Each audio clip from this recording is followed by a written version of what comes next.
Hi everyone, this is the off-grid cabin and it's been a week and 2 days. So what you're looking at here is me up in the loft at 8:30 in the morning checking out the horsey. I don't know how well you can see her. Anyway, this is the view. It snowed last night. So now we gotta go traipsing through all that to get to the car, which is up by those buildings. I don't know if you can see it.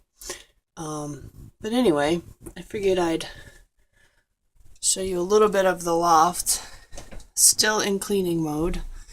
And again, not sure what you can see. So there's one window that looks outside.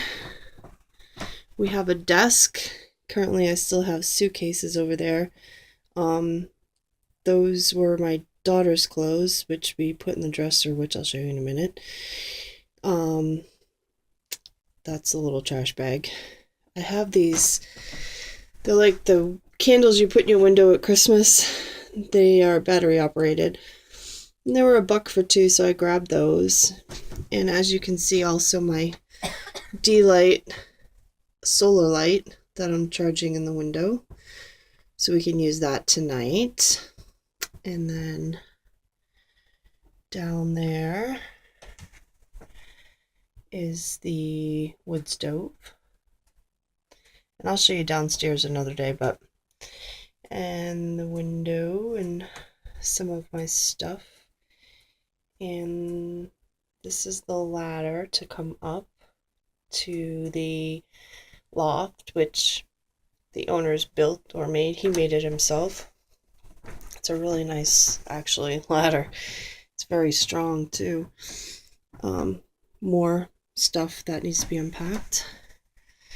My carpets.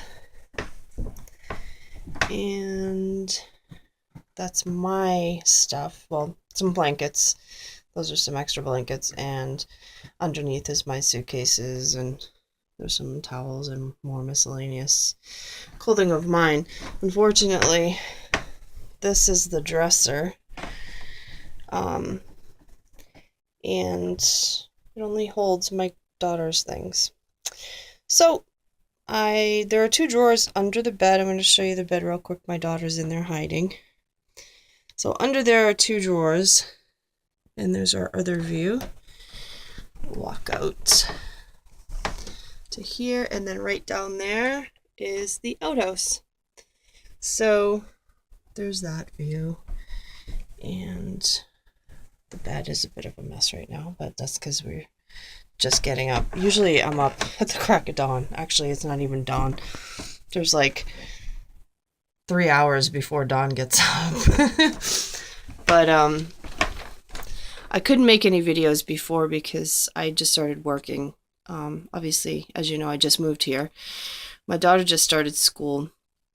And so it's been a little crazy. I'm going to walk back over here because I see Lady came out from the blueberry bushes.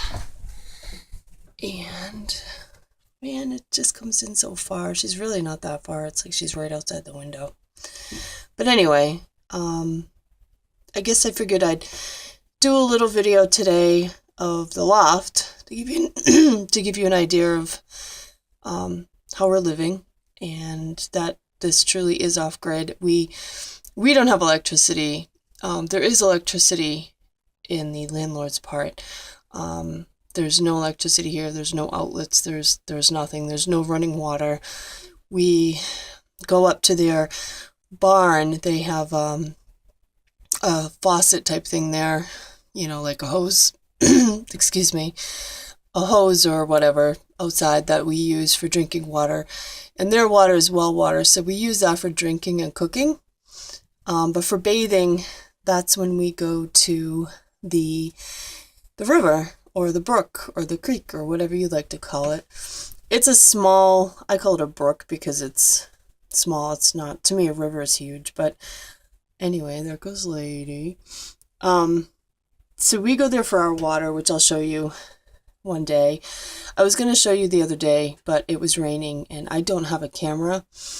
All I have is my phone, so I can't take my phone out in the rain. I don't want it to get ruined. So I'm only going to be able to do so many videos at a time.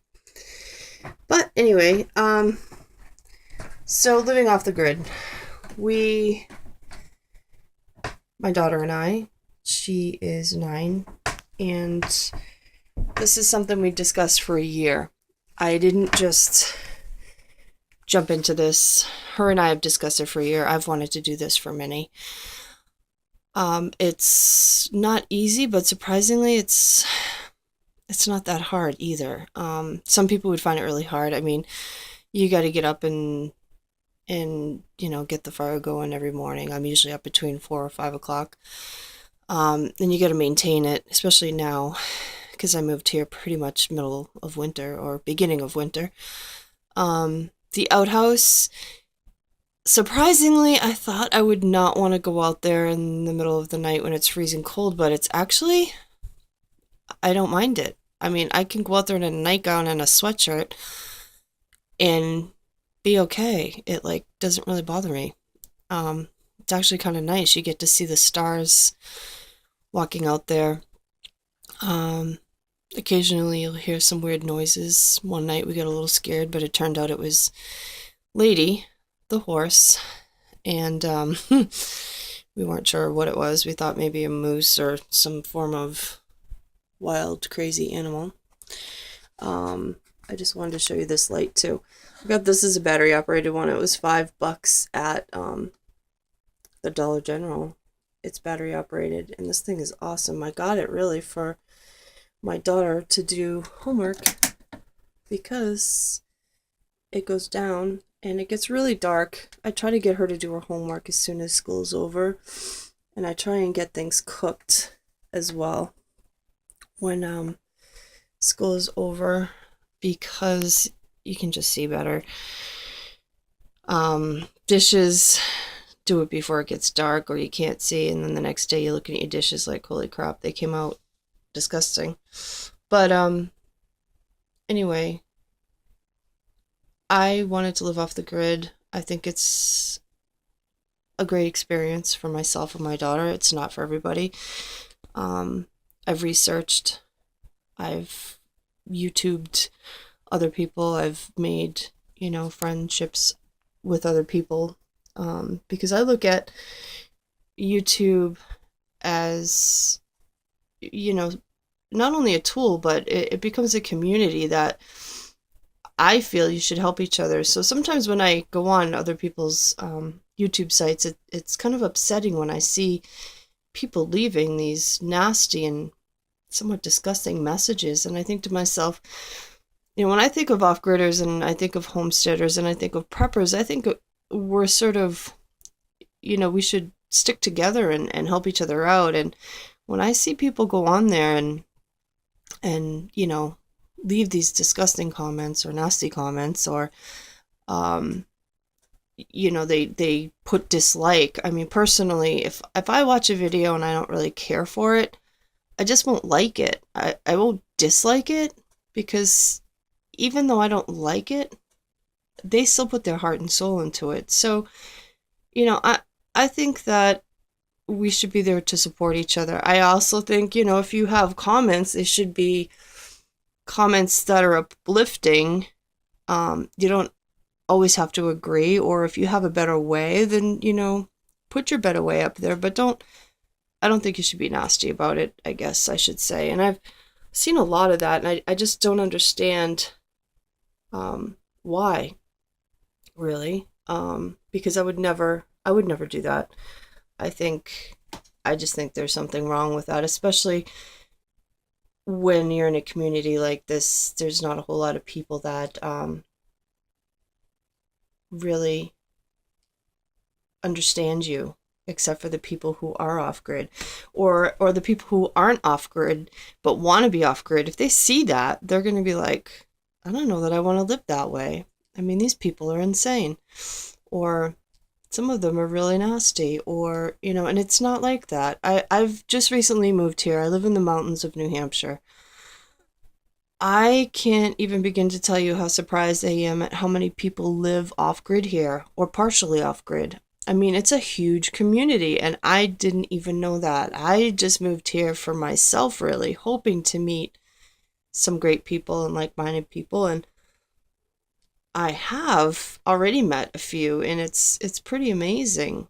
Um, I came here for some solitude. I came here for, becoming one with nature, but I also think that, you kind of need to surround yourself in a community that supports what you're doing and vice versa.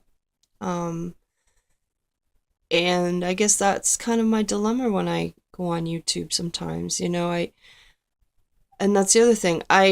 Again, I don't have power, so I charge this up at the barn. I have no idea when I'm going to be able to check messages because, again, I don't have electricity. I don't have the capability to go on Facebook or to check my emails. I mean, I probably got 200 emails just this week that I can't even check just from family and random crap. But I will try to get back to those of you that leave a comment or have a question as soon as I can. I'm not ignoring you by any means. It just, I don't have the means to check it all the time.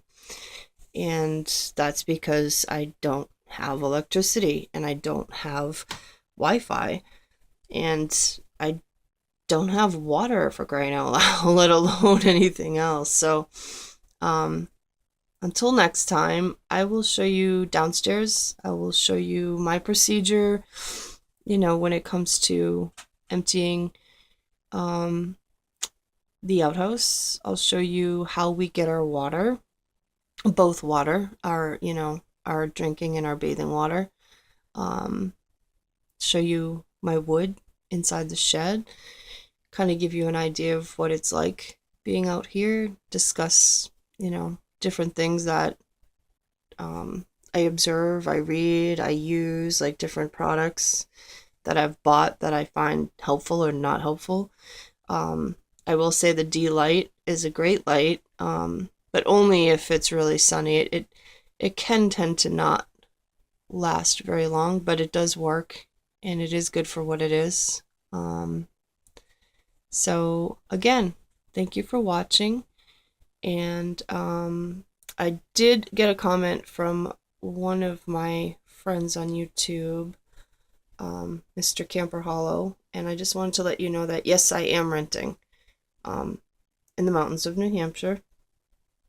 And I just stumbled across this. I can't even believe I found it. But yeah, so anyway, I hope you enjoyed, and we'll be talking again soon. Thank you.